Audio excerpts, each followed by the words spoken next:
কি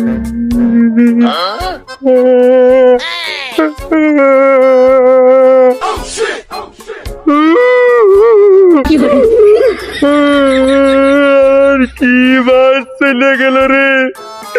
আগে একবার বোর কাছ থেকে 1,000 টাকা ওলাদ দিলাম, সারা জীবন ধরে সেই 1,000 টাকা আমি দিয়েই যাই, তাও বলে আমার সেই দিন আর শোধ হয়নি।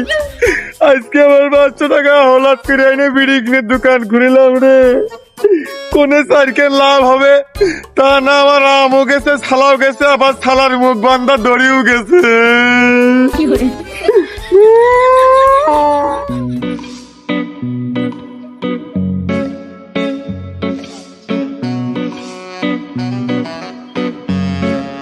ভাই কোনে গেলেন?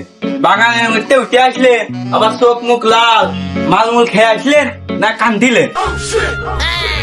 না মনি, ওই আজ 3-4 দিনের দোকানের চাপে গোসল করতে পারিনি, তা গায়ের মধ্যে খুব সিট ফিট করছিল। ওই গোসল করে আসলাম, মনে করলাম তুই একটু ভয়, আমার তো দোকানে বসার লোক নেই, তুই বাড়ি গেলে চল যা, আর কোনো কাজ নেই, চল যা। ভাই ওই বিড়ি